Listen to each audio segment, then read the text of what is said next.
नमस्कार, आप देख रहे हैं न्यूज 18 राजस्थान। आपके साथ मैं हूं अभिषेक। महारो राजस्थान बुलेटिन में बात करेंगे फिल्म द कश्मीर फाइल्स की, जिस पर सदन में वार पलटवार हुआ। फिर बात करेंगे संयम लोढ़ा की, जिन्होंने शांति धारीवाल पर ही जमकर हमला बोला। बात होगी आईफोन की, जो अब कटारिया के गले की फांस बन गया है। वहीं दिखाएंगे आपको बिजली विभाग पर कैसे अपनों की मार पड़ी है। बने रहिए हमारे साथ, देखते रहिए महारो राजस्थान। और इस वक्त की एक बड़ी खबर आपको बता दें, सूत्रों के हवाले से यह बड़ी खबर है। सोनिया गांधी से मिले हैं पंजाब के सांसद। सांसदों ने प्रभारी हरीश चौधरी, नवजोत सिद्धू और जाखड़ के खिलाफ हमला बोला है। प्रभारी हरीश चौधरी पर पैसे लेकर टिकट देने के गंभीर आरोप लगाए हैं। नवजोत सिंह सिद्धू, सुनील जाखड़ पर भी गंभीर आरोप लगाए गए हैं। मनीष तिवारी ने खड़गे समिति पर भी सवाल उठाए। कई सांसद ट्वीट कर अजय माकन और हरीश चौधरी पर आरोप लगा चुके हैं। सोनिया गांधी ने सभी सांसदों की बात ध्यान से सुनी है। सूत्रों के हवाले से एक बहुत बड़ी खबर इस वक्त की। अधिक जानकारी के साथ सहयोगी रवि सिसोदिया हमारे साथ जुड़ गए। रवि, क्या जानकारी? देखिए, आज दोपहर करीब 12:30 बजे जो पंजाब के सांसद हैं, सभी सांसदों को सोनिया गांधी ने मीटिंग के लिए बुलाया था। संसद भवन में जो कांग्रेस का कार्यालय है वहां पे बैठक थी और पंजाब का फीडबैक लिया जा रहा है कि अगर पंजाब में इतनी जो करारी हार हुई उसके पीछे क्या वजह है। उस बैठक के दौरान कई सांसदों ने खुलकर, जो प्रभारी हैं हरीश चौधरी, उनके नाम का विरोध किया और कहा कि किस तरह से इस पूरे चुनाव में टिकट को लेकर, टिकट बंटवारे को लेकर किस तरह से पैसे का लेन देन हुआ, उन पर एलिगेशन लगाया गया। और साथ ही साथ जो मनीष तिवारी, जो कि लोकसभा सांसद हैं, उन्होंने भी कहा कि जो खड़गे कमेटी का गठन किया गया था जून के महीने में, उससे भी कहीं ना कहीं पार्टी को काफी नुकसान हुआ, क्योंकि उस कमेटी का गठन सिर्फ और सिर्फ जो वहां के मुख्यमंत्री थे कैप्टन अमरिंदर सिंह, उनको हटाने के लिए किया गया था। और कैप्टन अमरिंदर सिंह के हटाए जाने के बाद। चलिए, बहुत शुक्रिया रवि आपका तमाम जानकारी के लिए।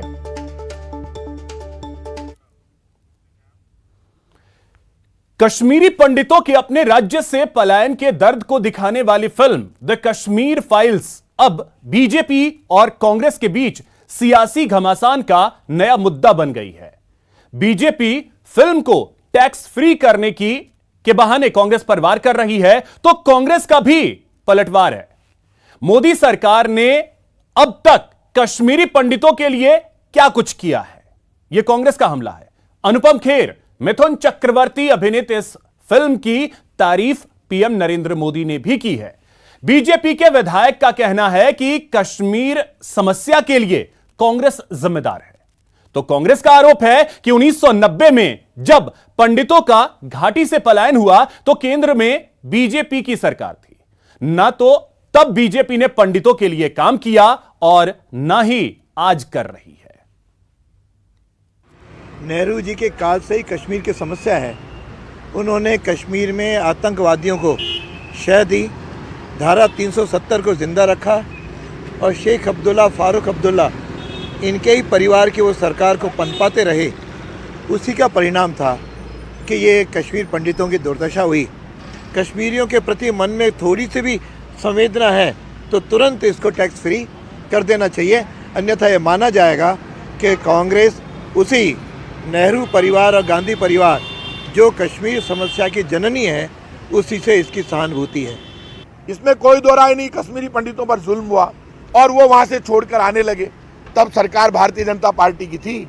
अब धारा 370 आप कह रहे हैं हमने हटा दी, आपकी जिम्मेदारी है, आपको वापस वो हक सबको दिलाना चाहिए।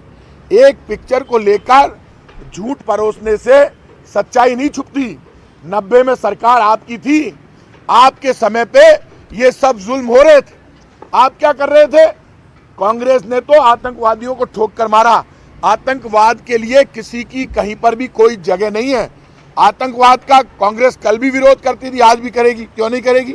लेकिन बीजेपी महंगाई, बेरोजगारी से ध्यान हटाने के लिए इस तरह के मुद्दों को राजनीतिक तरीके से माहौल बनाती है। पिक्चर हॉल में बीजेपी के कार्यकर्ता घुस जाते हैं, वो नारे लगाते हैं, नारे लगाओ। अब और नहीं पेट्रोल डीजल की मार। अब की बार मोदी सरकार कहां गया नारा? पेट्रोल डीजल ने रिकॉर्ड तोड़ दिए, अब लगाओ। अब और नहीं महंगाई की मार, मोदी सरकार, महंगाई ने तो रिकॉर्ड तोड़ दिए।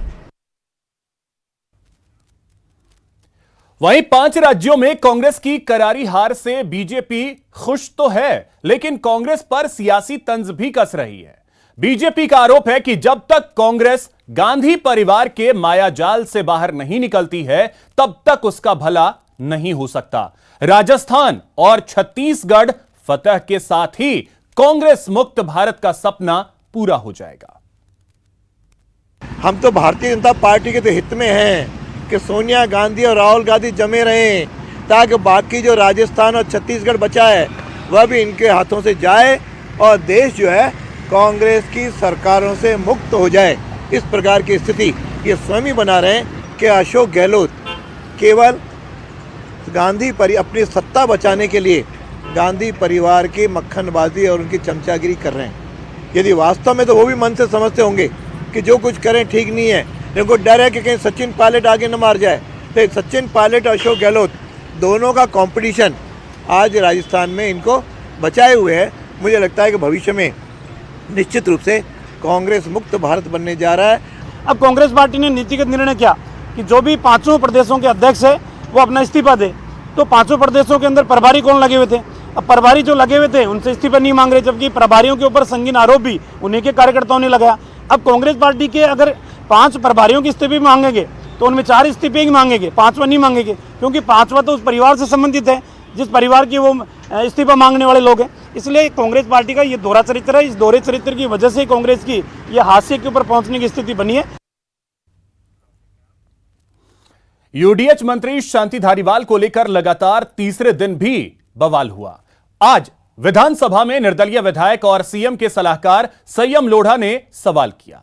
दरअसल लोढ़ा शहरी विकास से जुड़ा कोई सवाल पूछना चाहते थे, लेकिन ना तो धारीवाल मौजूद थे और ना ही कैबिनेट का कोई और मंत्री, जिस पर लोढ़ा के साथ ही उप नेता प्रतिपक्ष राजेंद्र राठौड़ भी नाराज हो गए। राठौड़ ने तो यहां तक कह दिया कि अगर एक एमएलए मंत्री की कुर्सी पर बैठ सकता है तो क्या मैं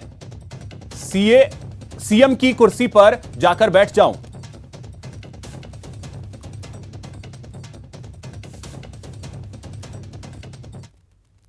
आज की इस मांग के प्रति सरकार की गंभीरता इसी बात से सामने आ जाती है कि कैबिनेट का एक भी सदस्य इस हाउस के अंदर मौजूद। मैं आपसे विनती करूंगा कि आप मुख्यमंत्री जी को इस बात का संदेश भेजें कि कैबिनेट के सदस्य जब बजट पारित हो रहा है और इतनी महत्वपूर्ण मांग पर चर्चा हो रही है तो किस तरह की उदासीनता और लापरवाही दिखा रहे हैं। माननीय सभापति महोदय बैठे हैं, is not a cabinet minister. Minister तो है ना, बैठे हैं ना वो रहे। नहीं, आप यही करना चाहते हैं तो करिए, हमें कोई ऐतराज नहीं है, पर ये गलत है। ये माननीय सभापति महोदय, मान्य सिरोही से आने वाले मान्य सदस्य वरिष्ठ सदस्य हैं और एक बताऊं किसी के हाथ में कलम हो, इधर वालों के हाथ में कलम हो और ऑफिसर दिर्दा वालों के हाथ में कलम हो तो हमें लगता है मतलब हमें काय का समय जाया करते हैं। आज मुश्किल से 25 दिन चलता है विधानसभा। नहीं, आप सत्तारूढ़ दल के कोई लोगों को कहिए ट्रेजरी बेंचेज के ऐसा क्या अहंकार आ गया इनमें। माननीय सदस्य जो कुछ बोल रहे हैं नोट किया जा रहा है। हाँ। मंत्री महोदय की हम बोले, तैयारी करके बोले, सरकार को सुझाव दें, उनकी कमियां बताएं। और हालत यह है कि एक भी देखिए, आप हालत देखिए। बैठिए आप, प्लीज बैठिए। आप हो क्या चीज? बैठिए। दाल भात में मूसल चंद, आप मूसल चंद जी हो कौन है? इनको अपनी सीट पर बैठाइए। नहीं, इनको सीट पर बैठाइए। ये वरना मैं मुख्यमंत्री की कुर्सी पर आके बैठूंगा। इनको बैठाइए अपनी सीट पर। ये कोई तरीका थोड़ी है सभापति महोदय, मैं मुख्यमंत्री जी की कुर्सी पर जाके बैठ जाऊं? अगर ये हालत रही तो बैठाइए इनको सीट पर अपनी। इनको आप आदेश दीजिए। ये बैठे हैं मिनिस्टर की कुर्सी पर। हुई जी, ही सिंपल एमएलए। मतलब कहीं तो डेकोरम, कोई हाउस का डेकोरम बचेगा कि नहीं बचेगा। मैं धरने पर बैठता हूं सभापति महोदय, या तो इनको सीट पर बैठाइए अपनी। बैठ जाइए, बैठ जाइए। सचेतक महोदय बुलाइए। वहीं विधानसभा में शांति धारीवाल पर अशोक लाहोटी भी बरसे। लाहोटी ने प्रशासन शहरों के संग अभियान पर सवाल उठाते हुए निशाना साधा और कहा कि प्रशासन भूमाफियाओं के संग अभियान बन चुका है। 10 लाख पट्टे देने का वादा किया था, लेकिन जयपुर में 50,000 प्रकरण अब भी लंबित हैं। वहीं लाहोटी के जवाब पर के सवाल के जवाब पर शांति धारीवाल ने पलटवार भी किया और कहा कि 3 से 4 योजनाओं में घोटाले की बात कही गई। अगर इन्हें लेकर आपके पास कोई तथ्य है तो लिख कर दें, वो इस पर डिस्कस करेंगे। जो सबसे बड़ा लूट का काम चल रहा है वो सोसाइटी के पट्टों में चल रहा है। ऐसी कोई सोसाइटी नहीं जिसमें डबल पट्टा नहीं, जिसमें डबल कब्जा नहीं। यदि आपने 1999 तक की घोषणा की तो आज तक 1999 तक का रिकॉर्ड जमा करवा के उसको ऑनलाइन क्यों नहीं किया? क्योंकि इसमें ही सबसे बड़ी घालमेल है। आपने तो दिया निःशुल्क पट्टा प्रशासन शहरों के संग, लेकिन वही सोसाइटी वाला 250 रुपए गज एक आम आदमी से ले रहा है। कालू राम ने प्लॉट खरीदा और यदि उसको भूरा राम के नाम चेंज करवाना है तो 250 रुपए गज सोसाइटी वाले ले रहे हैं। सोसाइटी वाले, ये जिस प्रकार का भूमाफियाओं का काम चल रहा है, मैं ये कह सकता हूं मंत्री जी, इसका नाम प्रशासन शहरों के संग बदल के प्रशासन भूमाफियाओं के संग रख दो। आपने जो 3-4 योजनाओं के बारे में बताया, जिसमें शायद वेस्टवे वाले बताया, अपने वेस्टवे बहुत तगड़ा घोटाला है। मैं आपको फिर निवेदन करता हूं कि कृपया उसके बारे में जो कुछ भी आपकी जानकारी है मुझे लिख के दें। मैं आपसे डिस्कस भी करूंगा और मैं आपको आज सदन के सामने ये एश्योरेंस देना चाहता हूं एश्योरेंस को कि अगर आपकी बात सत्य निकली तो निश्चित तौर पर उन अधिकारियों के खिलाफ कार्रवाई होगी। यूडीएच मंत्री शांति धारीवाल बजट सत्र के दौरान पूरे एक्शन में नजर आए।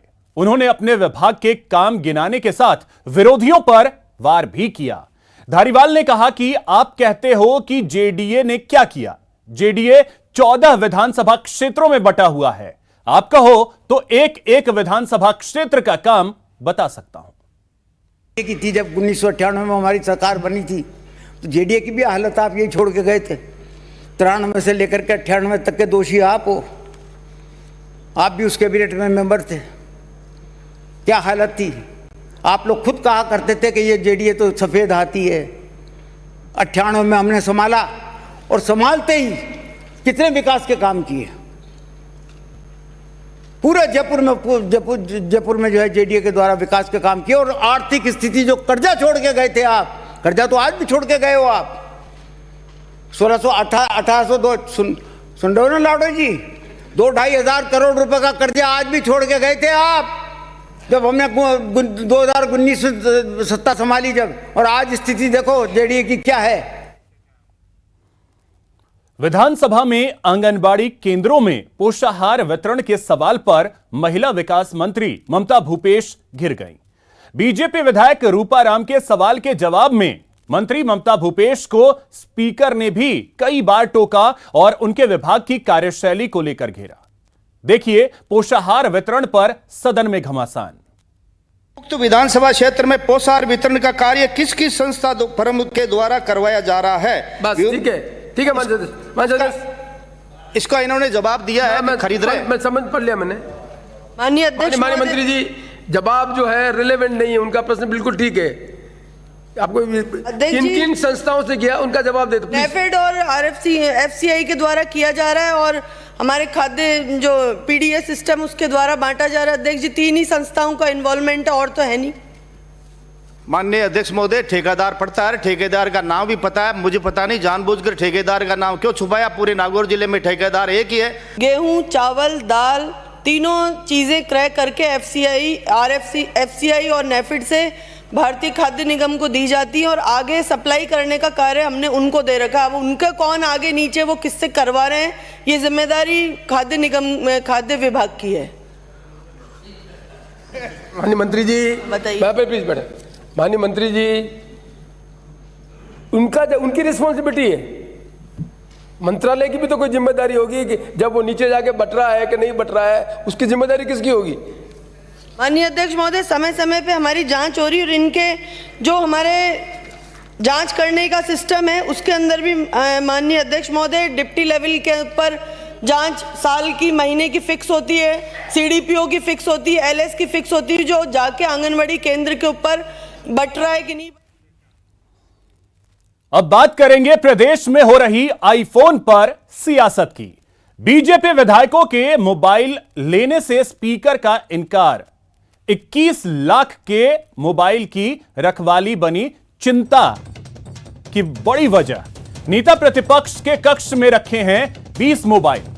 गुलाब चंद कटारिया का स्टाफ कई बार कोशिश कर चुका है, सीपी जोशी का कार्यालय मोबाइल लेने से मना कर चुका है, जबकि 46 मोबाइल पहले ही जमा किए जा चुके हैं। अब 20 मोबाइल की रखवाली बड़ी आफत बन गई है। अब होली के दौरान विधानसभा की छुट्टियां रहेंगी। नेता प्रतिपक्ष के स्टाफ के लिए एक बहुत बड़ी चुनौती है। सूर्यकांता व्यास और शोभा रानी कुशवाहा ने फोन नहीं दिए हैं। नेता प्रतिपक्ष दोनों को मोबाइल जमा करने के लिए फोन कर चुके हैं।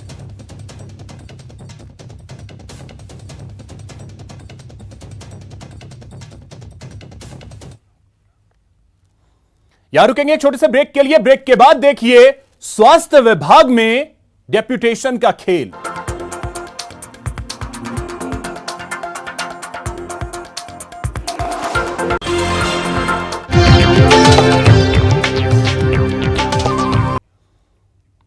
ब्रेक के बाद आपका स्वागत है।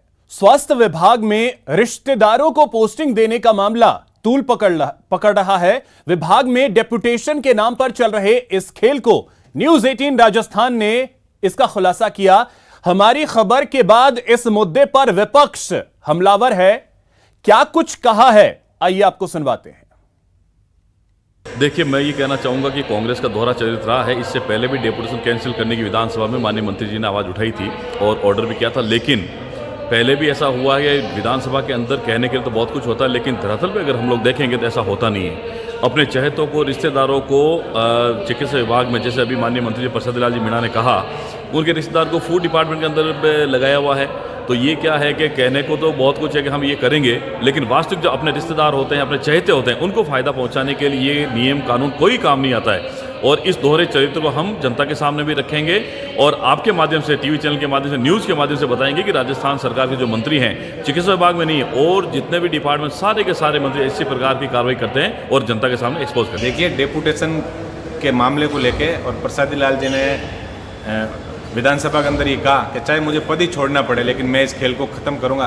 लेकिन विडम्बना इस बात की है कि इनके ही कई रिश्तेदार और जो बड़े अधिकारी है, उनके चहेते कहीं ना कहीं आज भी डेपुटेशन में बैठे हैं। आरएलपी पार्टी पुरजोर तरीके से विधानसभा में इस डेपुटेशन के खेल का विरोध करेगी। देखिए, इस सरकार में केवल स्वास्थ्य मंत्री नहीं, सारे के सारे मंत्री बात आदर्शों की करते हैं और काम उसके बिल्कुल विपरीत करते हैं। जो हाउस में बोला जाता है, कमिट किया जाता है, उसके विपरीत काम करते हैं। जो कहते हैं कि हम करेंगे वो नहीं करते, जो नहीं करते हैं करेंगे कहें तो कहते हैं वही करते हैं। और यही सब स्वास्थ्य विभाग में भी हो रहा है। बहुत भयंकर बड़े पैमाने पे डेपुटेशन अभी तक चल रहे हैं। सर हाउस में ही कह रहे हैं कि हमने डेपुटेशन तोड़ दिया, लेकिन बड़े पैमाने में अब भी चल रहे हैं। अपने अपने लोगों को अप्लाइज किया जा रहा है। और जैसे मेरे जालौर जिले की बात करूं तो सांचौर विधानसभा क्षेत्र में एएनएम सरप्लस चल रही है, डॉक्टर सरप्लस चल रहे हैं, और बाकी सारे विधानसभा क्षेत्रों में पोस्टें खाली पड़ी है। तो ऐसा ही शिक्षा विभाग में भी हुआ। जब डॉक्टर साहब जी मंत्री थे तो उन्होंने सारे सीकर और झुंझुनू के लोगों को जालौर से सीकर डेपुटेशन। सदन में बीजेपी विधायक अशोक लाहोटी ने यूडीएच मंत्री शांति धारीवाल पर तंज कसा और बातों ही बातों में धारीवाल पर मर्द मंत्री करार दे दिया। साथ ही कहा, मर्द मंत्री हो, कुछ तो करो। यूडी टैक्स इकट्ठी कौन करता है? कौन नगर निगम करता है। हाँ। और जिसके आप मेयर रहे हो, हाँ, क्यों नहीं लिया आपने इनसे? हमने किया ना, अभी कर रहे हैं, अब आपको कर रहे हैं। क्यों नहीं लिया?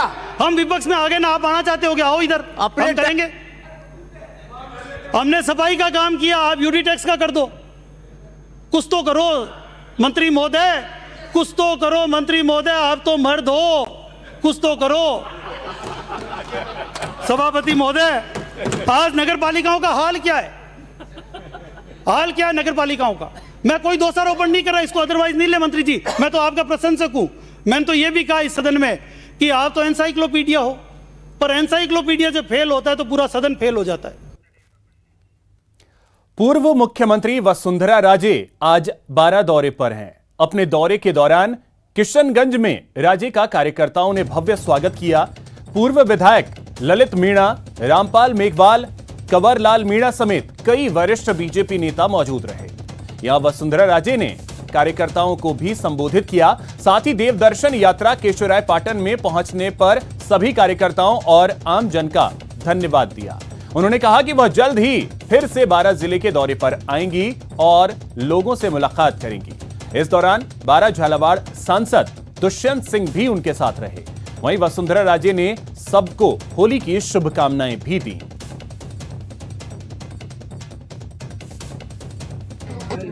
आज तो मैं सब लोगों को, यहाँ के सब अपने परिवार के सब वासियों को और सबको होली की बहुत सारी शुभकामनाएं देना चाहता हूँ। कश्मीर फाइल्स में क्या बोलना चाहेंगे आप? ये एक ऐसा पावन पर्व है जिस पर्व के अंदर रंग के साथ कश्मीर फिल्म आप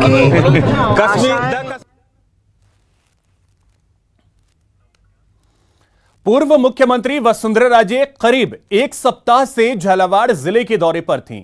आज बारां रवाना होने से पहले राजे ने स्कूल के बच्चों से मुलाकात की और उनके साथ सेल्फी भी खिंचवाई। स्कूल के बच्चे रंग बिरंगी पोशाक में वसुंधरा राजे को होली की बधाई देने पहुंचे। बच्चों के साथ वसुंधरा राजे ने सेल्फी ली। राजे ने सभी बच्चों को होली की शुभकामनाएं दी।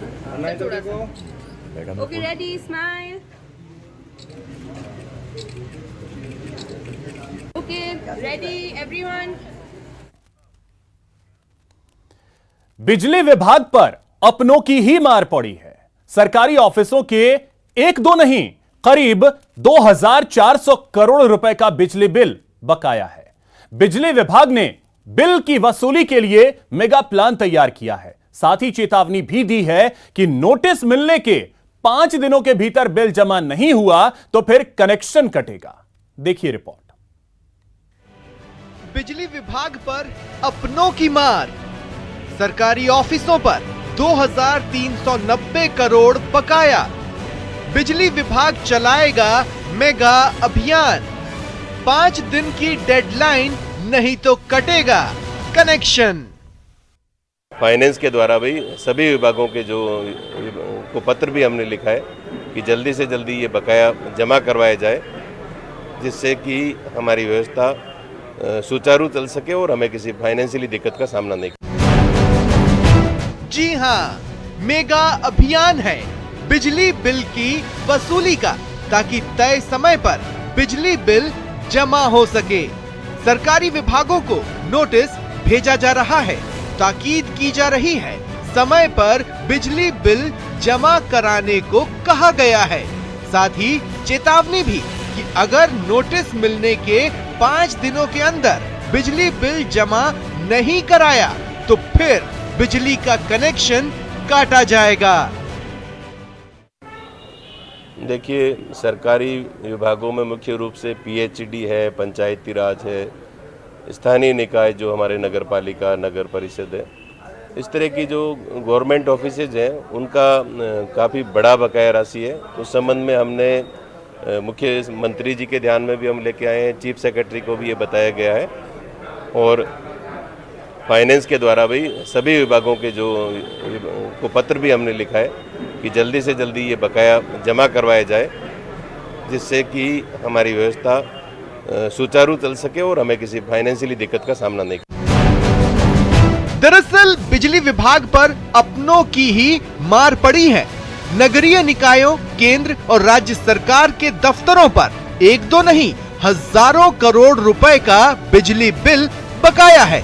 अब जरा देख लीजिए किस किस विभाग के बिजली बिल अभी तक बकाया है। केंद्र और राज्य सरकार के दफ्तरों पर 2390 करोड़ का बिल बकाया। सबसे अधिक बकाया राशि नगरीय निकायों की है। यूआईटी, नगर पालिकाओं, नगर परिषदों, नगर निगमों का बिल भी सबसे ज्यादा बकाया। ये हाल तब है जब करीब 532 करोड़ की राहत भी निकायों को दी गई है। बावजूद इसके नगर निकायों का बिल फिर भी बकाया है। केंद्र और राज्य सरकार के सरकारी दफ्तरों के बिजली के बिल 2400 करोड़ रुपए से ज्यादा के बकाया है। सरकार को मार्च अंत में याद आई है कि बिजली के बिलों की वसूली के लिए अभियान शुरू किया जाना चाहिए। सरकार ने उच्च स्तरीय बैठक लेकर के डायरेक्शंस जारी किए हैं, निर्देश जारी किए हैं कि तमाम सरकारी अफसर और डिस्कॉम के अधिकारी ग्राउंड पर नजर आएं और बकाया बिजली की वसूली को लेकर के अभियान शुरू करें। बड़ी बात यह है कि सरकार ने अपने इस अभियान के तहत बिजली के कनेक्शन काटने के भी निर्देश जारी किए हैं, जिसको लेकर के असमंजस की स्थिति बनी हुई है कि जो बिल सालों से जमा नहीं हुए क्या वो इस अभियान के दौरान जमा हो जाएंगे, और अगर जमा नहीं हो पाए तो क्या बिजली का कनेक्शन काटना इतना आसान होगा। कैमरा पर्सन मान सिंह के साथ लवली वधवा, न्यूज़ 18 जयपुर। यहां रुकेंगे एक छोटे से ब्रेक के लिए। ब्रेक के बाद करेंगे जयपुर में ब्लाइंड मर्डर का खुलासा।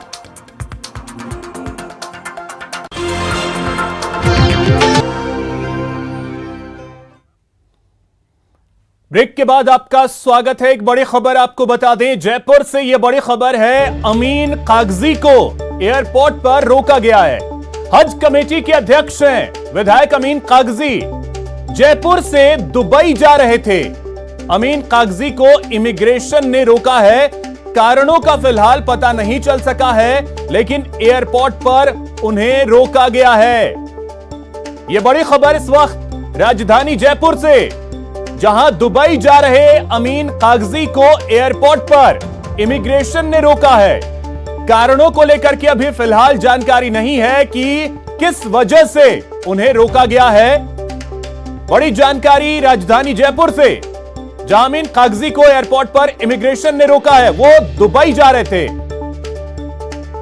अधिक जानकारी के साथ सहयोगी आसिफ खान हमारे साथ जुड़ गए। आसिफ, क्या जानकारी, किस वजह से रोका गया उन्हें? अभिषेक, 4:45 पर जयपुर एयरपोर्ट से एक फ्लाइट जाती है दुबई के लिए, और आज अमीन कागजी जो कि जयपुर से विधायक भी हैं और हज कमेटी के अध्यक्ष भी हैं, ये इस फ्लाइट से जो है, फ्लाइट नंबर है A1941, एयर इंडिया की फ्लाइट है जो कि दुबई जा रही थी 4:45 पर, लेकिन इन्हें आज इमिग्रेशन ने रोक लिया। कारण जानने की कोशिश कर रहे हैं, लेकिन इस पे अभी तक साफ नहीं हो पा रहा है। हालांकि ऐसा कदम इमिग्रेशन तभी उठाता है अभिषेक, जब आगे से निर्देश होते हैं किसी डिपार्टमेंट के या किसी तरह की कोई अनियमितता होती है, तब रोका जाता है। अब इमिग्रेशन साफ नहीं कर रहा है कि अमीन कागजी को क्यों रोका गया है इसको। चलिए ठीक है आसिफ, तो कारणों का पता चलता है वो अपडेट भी आपसे लेंगे। फिलहाल बहुत शुक्रिया आपका तमाम जानकारी के लिए। एक और बड़ी खबर आपको बता दें, स्वास्थ्य महकमे में रिश्तेदारों को पोस्टिंग देने के मामले में अपडेट आपको दे दें। मामले में चिकित्सा मंत्री परसादी लाल मीणा का जवाब भी आ गया है। न्यूज़ 18 राजस्थान से बातचीत में चिकित्सा मंत्री ने कहा, मेरा कोई भी रिश्तेदार नहीं है। दौसा में पीएमओ को लेकर घमासान चल रहा था। कलेक्टर ने भी सरप्लस डॉक्टर्स को लेकर जानकारी दी थी। अधिक जानकारी के साथ सौरभ हमारे साथ जुड़ गए। सौरभ, क्या क्लियर कर दिया आप स्वास्थ्य मंत्री ने? देखिए, स्वास्थ्य मंत्री ने इस मामले में सफाई दी है, क्योंकि जिस प्रकार से एक अधिकारी को जो दौसा में कार्यरत था उसे जो है वो जयपुर में पोस्टेड किया गया था, जिस पर चिकित्सा मंत्री ने साफ तौर पर कहा कि उसे इस लिहाज से जो है वो यहाँ पर पोस्टिंग नहीं दी गई, बल्कि दौसा में चूंकि पीएमओ 3 अधिकारी थे और उनके बीच में लगातार जो है वो घमासान चल रहा था। कई बार जो है वो कोर्ट भी इस मामले में गए थे, और कलेक्टर ने भी कहा था कि यहाँ पर कर्मचारी जो है वो सरप्लस है, इस लिहाज से ट्रांसफर करना उचित होगा। इसके बाद जो है वो यहाँ पर ट्रांसफर जो है वो किया गया। उन्होंने साफ तौर पर कहा कि मेरा कोई भी रिश्तेदार जो है वो नहीं है। चलिए ठीक है सौरभ, बहुत शुक्रिया आपका तमाम जानकारी के लिए। राजधानी जयपुर से बड़ी खबर, पत्नी ने पति की हत्या करवाई। जयपुर के घाट गेट कब्रिस्तान में ब्लाइंड मर्डर का खुलासा हो गया है। नाजायज संबंधों को छिपाने के लिए पत्नी ने पति की हत्या करवाई। प्रेमी के साथ मिलकर पति का मर्डर किया। आरोपी पत्नी और प्रेमी सहित 4 लोग गिरफ्तार किए गए हैं। 4 मार्च को शाहरुख का मर्डर हुआ था। कब्रिस्तान में शराब पिलाकर पत्थर से सिर कुचला गया था। मेरठ की रहने वाली है पत्नी, गाजियाबाद का रहने वाला है प्रेमी। केस था, उस पर हमारे टीम ने काम किया। हमारे एसीपी हवासन जी और एसएचओ विष्णु बकरी जी ने अपनी टीम को उसमें लगाया, और सीसीटीवी फुटेज हमने देखी। कुछ बातों को लेकर उसके परिवार में उसकी पत्नी पर भी आरंभिक तौर पर कुछ शक हुआ था, जिसके बाद में और चीज़ें डेवलप की गई, और आज उस केस में हमने उसका खुलासा करते हुए 4 लोगों को हमने उसमें अरेस्ट किया है, जिसमें उसकी पत्नी गुलनाज, एक इमरान, नितेश और धीरज, ये 4 लोग आज हमने अरेस्ट किए हैं। कहानी कुल मिलाकर इस तरह से है कि जो उसकी पत्नी है उसका इमरान से काफ़ी मिलना जुलना था। और अब आपको एक तस्वीर दिखाते हैं, यकीन मानिए इसे देखने के बाद आपका दिल दहल जाएगा। पहले तस्वीर देखिए, अब देखिए जरा, बीच सड़क सरेआम होटल कर्मियों की गुंडागर्दी, बेरहमी, युवक पर फ्राई पैन और रॉड से ताबड़तोड़ वार किया जा रहा है। ये तस्वीरें आप देखिए, किसी तरह युवक अपनी जान बचाकर वहां से भाग जाता है, लेकिन अब देखिए बाइक पर बैठा युवक होटल कर्मियों के बेरहमी से शिकार हो जाता है।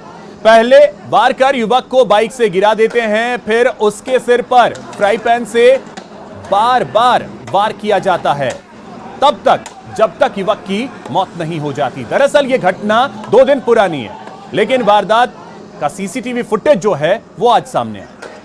रविवार रात को विशाल यादव अपने दोस्तों के साथ पार्टी करने के लिए 200 फीट बाईपास स्थित एक होटल में आया था। सभी दोस्त होटल में पार्टी कर रहे थे। इसी बीच होटल कर्मचारियों ने उन्हें टोका तो कहासुनी हो गई, जिसके बाद यह वाकया सामने आया। मार्च की रात को विशाल यादव और उसके 5 दोस्त थे, कुल 6 जनों ने वहाँ होटल सुकून है वैशाली नगर थाना क्षेत्र में, वहाँ पर उन्होंने एक कमरा किराए के ऊपर लिया था होटल में, और कमरा लेकर के वो सारे वहाँ पर खाने पीने के लिए इकट्ठे हुए थे। वहाँ पर जो उनके बातचीत की शोर की आवाज़ सुनकर के होटल प्रबंधन ने उनको टोका। उसी बात के ऊपर उनकी आपस में कहासुनी हुई। कहासुनी के बाद में होटल प्रबंधन और उसके वहीं पर एक सोफ़ा फर्नीचर बनाने की फैक्ट्री है, उसके कर्मचारियों ने इन लोगों के साथ में मारपीट शुरू कर दी। मारपीट के अंदर विशाल के सिर के अंदर जो चोटें लगी। अलवर के बहरोड में एक सरकारी स्कूल के वार्षिकोत्सव पर जिला प्रशासन का तुगलकी फरमान, शिक्षकों को लगाया सामाजिक योजनाओं से सर्वे में। शिक्षकों को सर्वे के लिए फील्ड में रहने के कलेक्टर ने निर्देश दिए हैं। ऐसे में शिक्षक बच्चों को कैसे पढ़ाएं? 16 मार्च से 15 अप्रैल के बीच सर्वे पूरा करने का काम है। 2 साल बाद स्कूल खुल रहे हैं और शिक्षकों को दूसरे काम में लगा दिया गया है। अधिक जानकारी के साथ सहयोगी लवली वाधवा हमारे साथ जुड़ गए। लवली, शिक्षक बच्चों को पढ़ाएं या और काम करते रहें? देखिए, बिल्कुल आपने सही सवाल किया। यही सवाल सभी शिक्षक भी उठा रहे हैं और सभी विद्यार्थी भी उठा रहे हैं, क्योंकि 2 साल के बाद में ऑनलाइन क्लासेज और तमाम हथकंडों के बाद में अब ऑफलाइन स्कूल खुलने जा रहे हैं, जिससे बच्चों की शैक्षणिक योग्यता पर भी फर्क पड़ता है, बच्चों के मानसिक विकास पर भी फर्क पड़ता है, और तमाम चीजों को लेकर के विद्यालय बनाए गए हैं। अब विद्यालय का जो शिक्षक है उसे पहले से बीएलओ के काम में लगाया गया है, जो काम एक अति आवश्यक काम होता है चुनाव आयोग का। लेकिन अब जयपुर के जिला कलेक्टर ने फरमान जारी किया है कि तमाम शिक्षक सामाजिक योजनाओं में जो लोग शेष रहे हैं समाज कल्याण विभाग से जुड़ी योजनाओं में, उनका सर्वे करेंगे। और साथ साथ में उन्होंने सर्वे के अलावा ये डायरेक्शंस दिया, आदेशों के अंदर ये लिखा गया है कि शिक्षक पूरे समय फील्ड में रहेंगे। अब अगर शिक्षक पूरे समय फील्ड में रहेगा तो जो स्कूल है वहां पर कौन जाएगा पढ़ाने के लिए, इसको लेकर के स्थिति स्पष्ट नहीं की गई है। अधिकतर शिक्षकों की ड्यूटी बीएलओ की ड्यूटी में लगती है। तो ये जो तमाम बीएलओ का काम करने वाले जो शिक्षक हैं, जिन्हें हमने गुरुजी का दर्जा भी दिया हुआ है, ये तमाम लोग जो हैं ये फील्ड में जाकर के और सामाजिक सुरक्षा से जुड़ा हुआ काम। बड़ी बात चलिए, तो ये जवाब भी चाहिए कि आखिर शिक्षक पढ़ाएंगे कब अगर इसी काम में लगे रहेंगे। बहुत शुक्रिया आपका लवली तमाम जानकारी के लिए। कजाकिस्तान की राजधानी अलमाटी में आयोजित एशियन जूनियर हैंडबॉल चैंपियनशिप की विजेता भारतीय टीम ने आज लोकसभा अध्यक्ष ओम बिरला से संसद भवन परिसर में भेंट की। इस दौरान लोकसभा अध्यक्ष बिरला ने उन्हें इस ऐतिहासिक जीत की बधाई देते हुए आगे होने वाले विश्व चैंपियनशिप के लिए शुभकामनाएं दी। उन्होंने विश्वास जताया कि बेटियां वैश्विक पटल पर भी भारत का नाम ऊंचा करेंगी। बता दें कि यह पहली बार है कि भारत ने एशियन चैंपियनशिप जीती है और विश्व चैंपियनशिप के लिए क्वालिफाई किया है। इनमें से एक बेटी बारा और नागौर की भी है।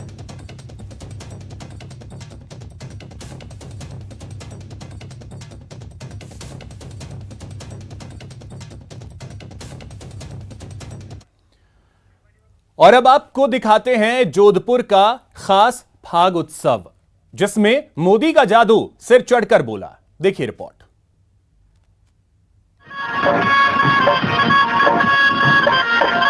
होली पर चढ़ा सियासी रंग, फाग उत्सव में मोदी मोदी, महिलाओं पर छाया मोदी का जादू।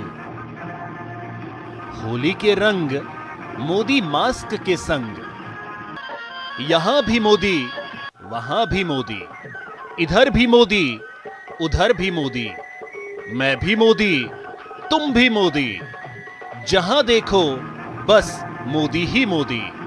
जी हां, तस्वीरें जोधपुर की हैं, जहां फाग उत्सव में मोदी की धूम है। प्रधानमंत्री नरेंद्र मोदी का जादू सिर चढ़कर बोल रहा है। मोदी मास्क पहनकर महिला और पुरुष ढोल नगाड़ों की थाप पर जमकर थिरक रहे हैं और सबके चेहरों पर मोदी मास्क ही है। किया है मोदी जी ने और ये हम मना रहे हैं। फाग उत्सव बहुत अच्छा लग रहा है। हम भगवान से प्रार्थना करते हैं हर साल ये उत्सव होता ही रहे और खुश। यहाँ पर फागोत्सव मनाया जा रहा है। सारी महिलाएं यहाँ पर इकट्ठी होकर, और मेरे को इन्होंने आज कल शाम को बोला था कि हमको मोदी जी का मास्क चाहिए, तो मेरे को भी एक बार यूँ आश्चर्य हुआ कि मोदी जी का मास्क, तो क्या हम फागोत्सव मनाएंगे तब मोदी जी का मास्क पहन के। दरअसल फाग उत्सव के आयोजन से पहले महिलाओं ने मोदी मास्क की डिमांड रखी, जिसे आयोजकों ने पूरा भी किया।